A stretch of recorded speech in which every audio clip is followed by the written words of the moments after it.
Sering susah tidur dan akhirnya mengandalkan herbal? Wah, Anda nggak sendirian. Tapi, ada satu pertanyaan penting nih. Kita udah pakainya dengan cara yang beneran 100% aman belum?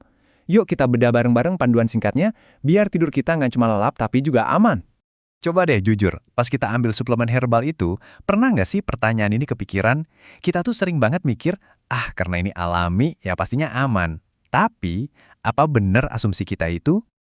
Nah, ini dia nih. Disinilah seringnya terjadi kesalahpahaman. Ada jarak yang lumayan jauh loh antara persepsi kita soal label alami dengan apa yang sebenarnya terjadi di dalam tubuh kita. Dan ya tentu aja, ini alasan utamanya. Kita mungkin cemas ya sama efek samping atau ketergantungan dari obat resep. Makanya, beralih ke sesuatu yang datang dari alam, kedengarannya kan logis banget ya. Tapi, ini dia faktanya. Alami itu bukan berarti nggak ada aturan mainnya. Anggapan kalau sesuatu yang berasal dari tumbuhan itu pasti bebas risiko, itu sebetulnya mitos yang bisa berbahaya loh. Oke, sekarang kita masuk ke bahaya yang paling sering banget diabaikan, yaitu interaksi.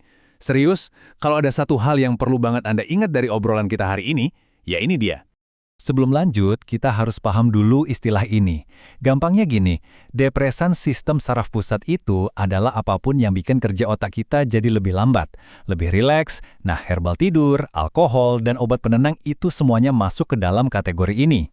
Dan ini adalah aturan nomor 1 yang nggak bisa ditawar. Jangan pernah, sekali lagi, jangan pernah campur herbal tidur kamu dengan alkohol atau obat penenang resep dokter. Mencampur dua zat yang sama-sama memperlambat otak itu, wah ibaratnya resep untuk bencana. Akibatnya apa?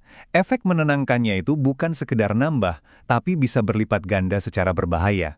Coba bayangin, kamu jadi bingung banget, koordinasi tubuh jadi kacau, dan refleks melambat drastis. Ini udah jauh lebih dari sekedar rasa kantuk biasa.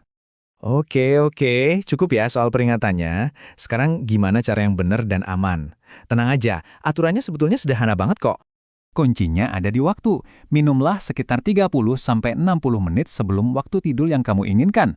Kenapa? Soalnya tubuh kamu perlu waktu untuk menyerap dan memprosesnya. Rentang waktu ini ngasih kesempatan buat herbalnya mulai bekerja, jadi efek rileksnya pas banget terasa pas kamu udah rebahan di kasur. Yuk kita rangkum jadi 3 langkah gampang. Pertama, waktu yang tepat, kayak yang barusan kita bahas. Kedua, ini penting banget, jangan melakukan aktivitas yang butuh konsentrasi penuh. Jangan nyetir, jangan operasikan mesin, tubuh kamu lagi bersiap untuk istirahat. Ketiga, sabar. Beberapa herbal itu efeknya nggak instan. Efek penuhnya baru akan terasa maksimal setelah pemakaian rutin selama beberapa minggu. Jadi apa sih benang merah dari semua ini? Semuanya itu kembali pada satu kata, bijak. Soalnya, menggunakan herbal dengan bijak itu lebih dari sekedar menelannya. Ini tentang kita menghormati kekuatannya. Kita tahu kapan waktu yang tepat untuk minum, tahu apa aja pantangannya, dan juga sadar kalau efeknya mungkin butuh proses. Jadi, aku tinggalin kamu dengan pertanyaan ini. Setelah tahu semua ini, adakah yang akan kamu ubah dari cara kamu menggunakan herbal tidur malam ini? Karena pada akhirnya, pengetahuan inilah kunci utama untuk mendapatkan tidur yang aman dan benar-benar nyenyak.